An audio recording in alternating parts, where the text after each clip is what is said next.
To plan or not to plan? That was the question for 2021.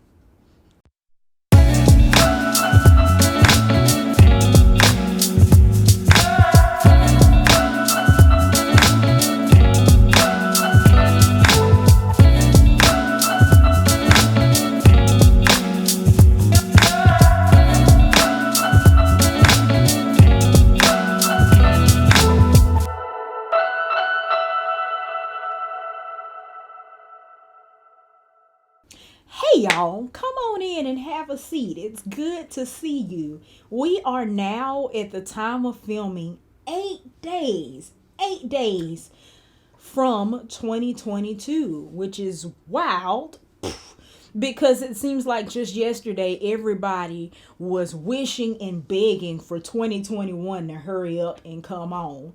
2020 was a wild year. But 2021 was its own kind of crazy. It's wild to think about.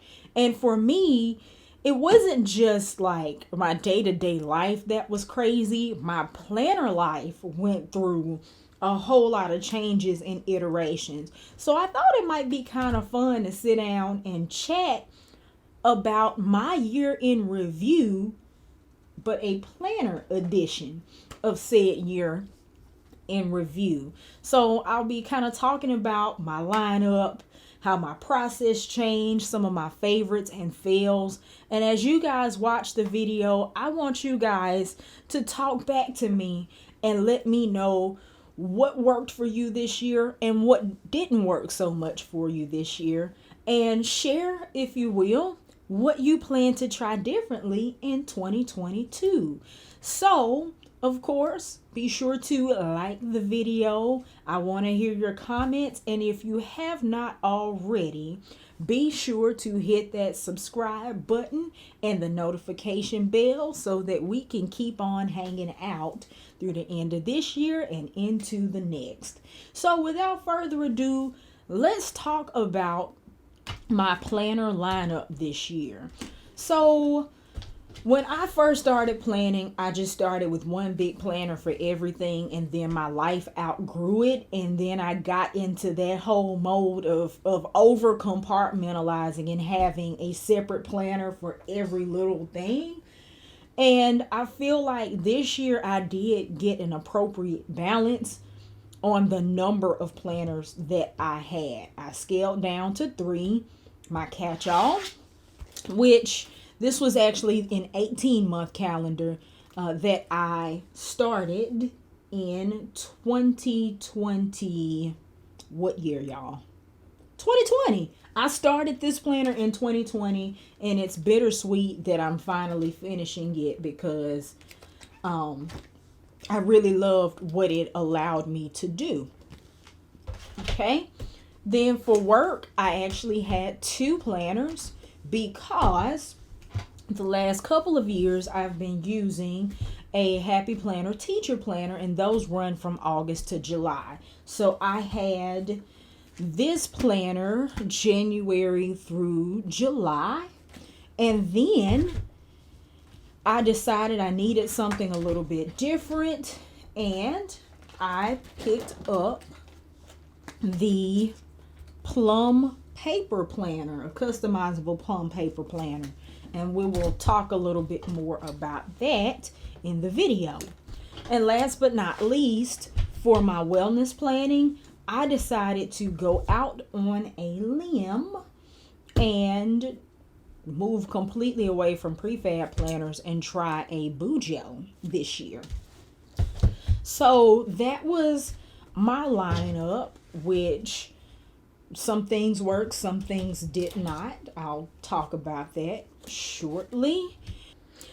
In terms of my actual planning process, for the first time, I felt like I had a true definitive process, and I actually shared that in a video about the only 4 planning steps you'll ever need. I got my process down to the 4 steps of defining my goals, refining my goals, recording them in my planner as actual plans, and reviewing that plan. And when I was actually following that process, I found that my planning process was more efficient, more effective, and it also allowed me room to adjust and adapt as my life changed.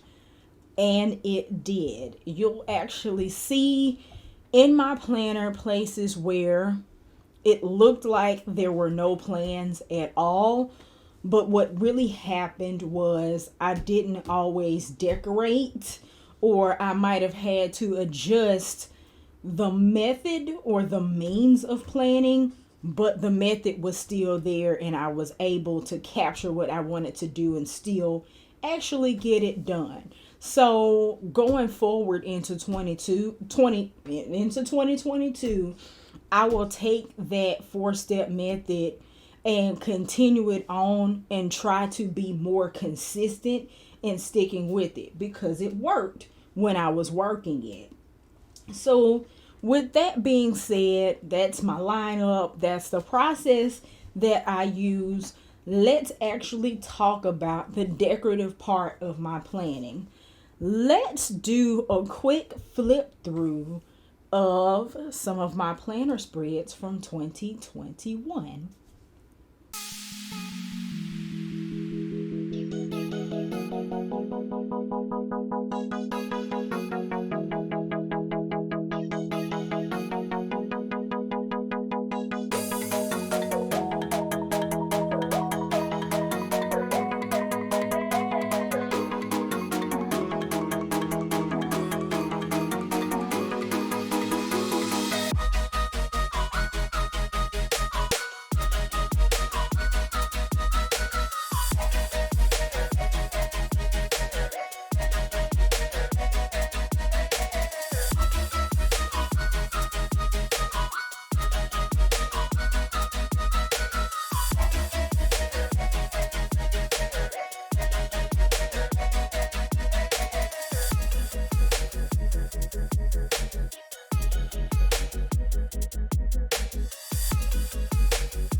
So that was kind of the gist, just a quick drive-by of the spreads.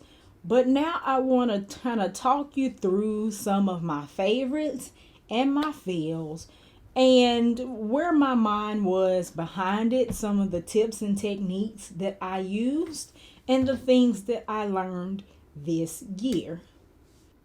So let's just start in my catch-all planner. I think it is going to be most representative of my evolution in terms of my planning life in general. In terms of favorites and fails, you're going to have a lot, a lot of both of those things as we walk through. So let's just start in January. So I like to do monthly challenges for myself. I'll kind of lay out, the month in advance of what spreads I think I might want to do, or I'll pick a theme for the month so that I'm not fishing for ideas week to week. So January, I challenged myself to incorporate Bujo elements into my planner. And so for this first week, I've incorporated a few different lettering styles. I've drawn some of my boxes. And I also did use stickers from one of the Bujo books in conjunction with some of the florals that have been very popular this year. I really love how this particular spread turned out in terms of balance. I like the color scheme. I'm not big on pink, but I do like rose gold, and I do like the way the blush bounces off the blue and the rose and the black. So this is a favorite of mine. And this may have been my very first no sticker spread, which will come up again later. But again, incorporating really the most basic Bujo element, like the original system that has the key and the symbols, and just kind of breaking things up into task notes, events, etc., etc. This one kind of opened up my creative mind in terms of what was possible outside of stickers. And this was also maybe my second time printing directly onto my pages, which is also a really neat technique to incorporate.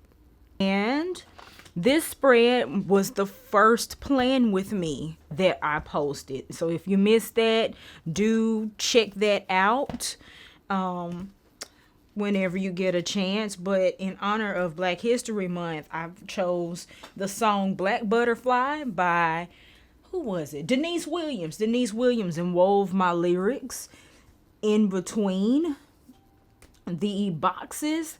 And I also incorporated stickers from Capital Chic that I thought were really beautiful and representative of the culture.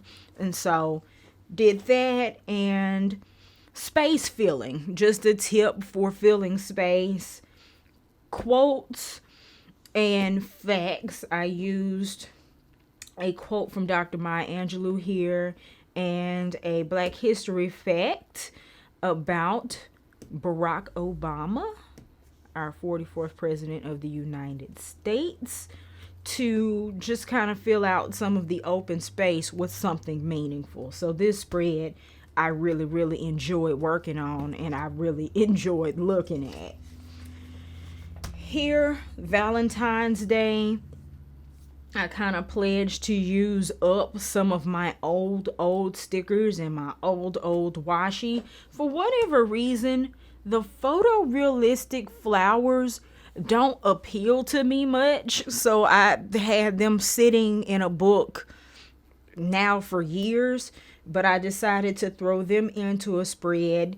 And I also tip, if you need more divisions than 3 in a vertical layout, you can use washi or other lines, drawn lines, whatever you want to do to break up your spread into more areas. So I really liked the functionality of this spread becoming a grid instead of just the 3 sections.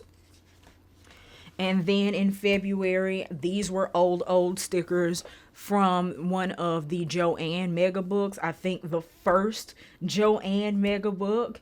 And I was really inspired by this particular sticker right here. And I ended up taking that motif and incorporating it via marker into the whole spread as kind of a background or a focal point. I'm not big on pastels. As opposed to brights, I prefer brights, but this was such a calming, really, really nice spread. I really enjoyed that one in February. And then there is this rainbow spread. So there's a plan with me available for this one as well, the Rainbow Jungle. It's my very first rainbow spread ever. And it's also the spread where I demonstrate how I use Max Method. So if you missed this plan with me and also my walkthrough of how I plan my week, be sure to check that out. But this was a lot of fun to do, and I think all of these stickers are old. The first Rainbow book, I used some animals from the Joanne Mega book, and then some stickers from the very first Faith book. So on a mission to get rid of the old stickers that are just taking up space. Let's talk about a fail right quick. So remember, I just did in a previous month a stickerless spread that looks very, very similar to this with the Bujo key and the washi dividers. I chose the blue and gold yellow motif because my Sigmaversary was this week. But I decided in my headers to experiment with Faber-Castell gelatos, which I've used before in other applications, but I couldn't get the hang of like the water to pigment ratio and how to use my brushes. So I ended up jacking up my headers. So it was worth a try, but fail. I ended up rebounding though the next week with the Girl Power book. I think this spread is so cute. It's just fun and just reminds you. It makes me think of Grease for some reason with the little glasses. It makes me think of high school, but just kind of cheeky and fun. Definitely more fun than my high school years. But that's a story for another day. All right. Miami, for whatever reason, I chose a Disney theme. Maybe I should have saved Disney for Orlando. But anyway, I experimented here with other lettering styles. So let me see if I can find this. Sometimes I want lettering that I can't stencil, or better yet, lettering that isn't modern calligraphy or brush lettering. So sometimes I will print sheets like this. I'll find an alphabet on Pinterest and print it, or I will create a sheet of lettering in Canva as a guide to kind of copy and get the shape and the swirls. And that's what I did here to denote my trip to Miami. And I used the first Disney Princesses book for that, which was another big trend this year. This one is very similar to the one you saw in January. There's actually a plan with me for this spread. So if you're interested in figuring out some techniques to use that don't involve stickers, check that out. Another use of old stickers, old Rainbow book, the very first Color Story book. Just really, really love this combination of colors. This is my very first all pen spread. You've seen me do spreads with washi. You saw me incorporate the use of my printer into planning, but I'm so proud of this spread because it's nothing but pen and marker. And it was inspired by my journey as a writer. So we have different quotes here about writing or from writers. and just different things incorporated here with just pen and marker. This is an idea that I'm going to revisit again. This one, I cannot remember the name of this book, but I love how it turned out. It's like a Bright's version of Rainbow. So that's a favorite. This one's also a favorite, using recollection stickers. This is where I probably began to branch outside of Happy Planner stickers, which is what I had been using almost primarily prior to this year, but a very fun spring oriented spread for May. And the matching washi. So this is where I began to get off the wagon. You've heard me probably say that if you can't decorate, don't worry about it. And I began to get to a point where I wasn't able to decorate, so I stopped worrying about it as much. And so I won't necessarily call it a fail. I'll just call it an epiphany. I created these sheets to be able to organize myself and get my thoughts together for the functional part of my planning before I put it in my planner. But if I couldn't get to decorating, then these sheets were my plan. Okay. And then there were some weeks where I started something and didn't finish it.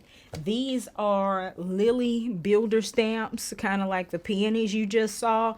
And I really, really love how this border turned out at the bottom. And I really wish I had finished the spread. Maybe I'll try it again in 2022. But, you know, favorites and fails, favorites and fails. Let's see here. This is another one. Sometimes I will plan half the week at a time and then revisit the other half. This is an example where I planned half the week and I didn't revisit the other half. So I won't call that. I'll put that in the fail category, even though I really loved where that was going. This one, Jungle Vibes. I could not wait to get this sticker book, and I really love how this spread turned out. And this one as well. So you may have seen me in previous videos create masks to block off parts of my pages that I don't want to stamp on top of. So I decided for this spread to do some inking in terms of colorizing the background and the border, but cutting kind of in a squiggly border on my mask so that it wouldn't be just a straight line stopping where my ink stopped, but to kind of have some visual interest there. And I really love how that turned out in coordination with the colorful leopard stickers. So this is definitely a favorite of mine, as well as this one. Also experimenting a little bit more with building up the ink in the corners. This week, me and Mom went to Atlanta, so hence the Georgia Peaches. Definitely another favorite. So this month, August, I feel like I traveled a lot that month and didn't do anything at all in terms of decorative planning. And that's okay. September, another favorite of mine, using scrapbook paper from Hobby Lobby, some very basic washi, and also some old school florals from one of the first floral books. Again, I can't stand pink. It's my least favorite color, but I love how these colors play together with the shades of green. I think this is one of my top 5 spreads of the year. Going into September, incorporating teacher stickers for the first time. I really love how this one turned out as well. Just kind of bringing in a fall vibe with the apples and the navy and the olive. I guess that's olive green. Y'all tell me what color that is. But really love this, and really loved how well size wise the teacher planner stickers work in my big planner. And last but not least, for September, this spread is another one that I printed like a Zentangle motif on from Canva and used it kind of like a coloring page, which was a lot of fun as well, and using some of my older washi. So in terms of my catch-all, those are some of my favorites and fails for 2021, and then it gets dicey. So October, I knew I would be gone pretty much every week, so I decided to experiment with my bullet journal. My bullet journal, as I mentioned, was primarily meant to be my wellness journal, but I decided to kind of use it mixed use. But I'll kind of share with you guys favorites and fails from there as well. This was my cover page.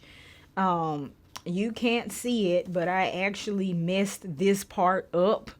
This is actually my second bullet journal. I completely jacked up the first attempt and ended up just getting a whole new book and relettering and redoing this whole page. It's my spacing guide, my index, and you'll see why in a second. It's very empty. A favorite and a fail. I love how my future log turned out. I would have liked it even better if I had actually populated it. Beauty routines. I mapped out my skincare routine and never did actually flesh it out. My hair regimen, Bujo. This is my actual first actual spread. And then some of my favorite spreads in the year period. September, I decided to theme off of some of my favorite Earth, Wind, and Fire covers for obvious reasons. September. My goals page that follows this motif as well. I love how this border turned out. And then this one, this mood tracker is one of my favorite things ever just to look at. Love how that turned out. Be Ever Wonderful is one of my favorite Earth, Wind, and Fire songs. Using that for my health and fitness that month. My wish list. This is another Earth, Wind, and Fire album cover. And then this is another Earth, Wind, and Fire album cover. No, I did not freehand that. I threw it in Canva, printed it, and traced it on. So, gratitude. But October, I decided since I'll be traveling, it'll be easier for me to take my Bujo with me and use it as an actual planner than it would for me to sit there and try to decorate or not decorate my catch-all. And so I traced on this octopus, and then I got on a plane to LA, opened up my Bujo, and my pen exploded all over it, which is kind of ironic. It's kind of cool that octopuses or octopi are known for ink, squirting ink. Or is that squid? Somebody who knows animals, y'all correct me. But to have the ink all over the pages, we just made it work. And so I started with my month at a glance. didn't finish it. Mood tracker that I did not finish. The lettering is cute. And then I toyed around with a couple of weekly formats to get me through the time that I was traveling. So that's really the favorites and fails of the year in terms of my actual spreads. So as you can see, my planner wasn't perfect, but it was mine. Which, speaking of that, the planner community, as it has grown and become more Instagrammable, all you really tend to see is like people's wins. You see what they post, you see the posts that went really, really well, the ones that look pretty, the ones that are eye-catching attention getters, but rarely do people show the spreads that went completely wrong or the spreads that didn't turn out exactly the way they intended. And I just wanted to show you all that that's not everyone's realities. Some people have a 100% clean 52 weeks out of the year perfect planner. I do not. My life doesn't allow for that. And in the course of being creative and trying new things, not everything is gonna go well. That's where the learning is. So I definitely wanted you guys to see my favorites and also my fails that I learned from. Last but not least, let's deal with the actual planner community. I saw a whole lot of controversy, but also some potentially positive changes coming out of that. 2020 and 2021 are running together for me because it seemed like there was controversy after controversy after event after event. Even as recently as October, there was a big thing where Happy Planner had a release and they made a sticker book that married Halloween and Dios de los Muertos into the same book, which was tone deaf amongst other things. But instead of the planner community sitting back and just letting that fly on by, letting it be, it's grown enough for people to be vocal and raise their expectations about what is acceptable and what's not. And I think that's great because that's how change happens and that's how people grow, that's how companies grow, etc., etc., etc. There's been a larger call to the carpet to not just have a diverse group of people, whether it be age, sex, race, ethnicity, sexual orientation, whatever the case may be, not just having them representing companies from a marketing standpoint, but also having those people sitting at the table when products are being developed to say, yes, you should do this, or no, this is a terrible idea. So that can open up a lot of doors for different things being possible, different products being developed, just representation on a whole. It also spurred the growth of some smaller companies. I think I personally like Happy Planner stuff. I'm not a fan of Erin Condren for a lot of reasons. But just the bigger brands are starting to have competition from the smaller brands because people are looking for something different, which the more the merrier.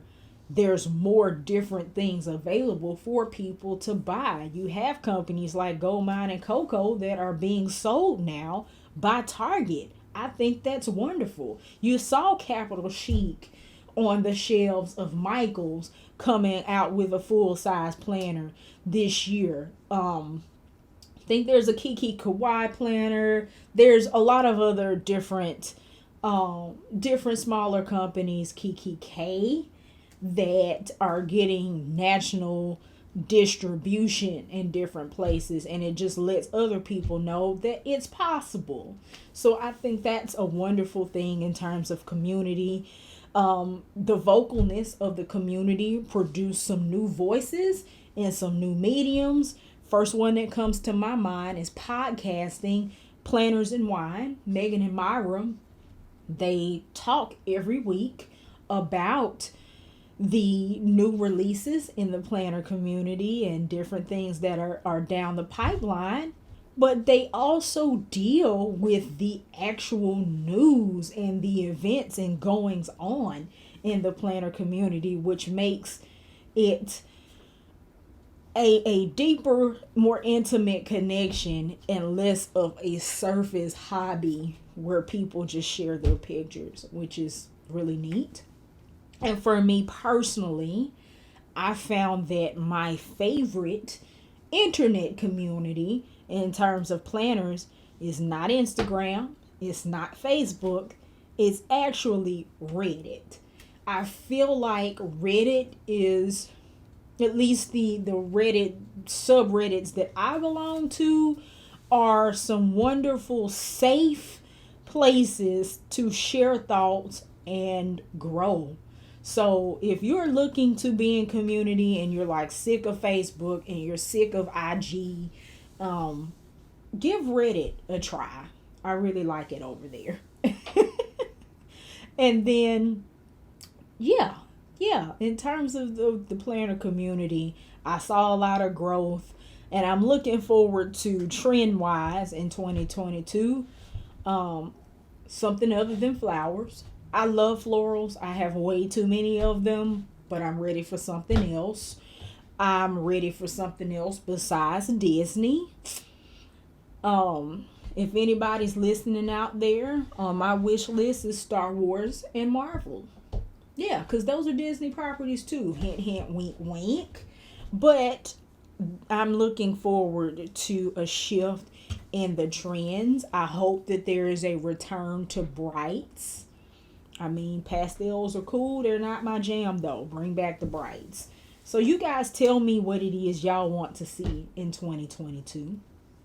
But overall, my favorite thing that came out of my 2021 planning journey is a phrase y'all hear me say pretty much every week. I learned to do what I love what I do, and keep at it. And I hope that you all following this journey with me have been encouraged and empowered to do the same. So, with that being said, if we don't talk again before 2022, have a happy holiday and a happy new year. And I look forward to hanging out with you all in 2022. See y'all later. Bye-bye.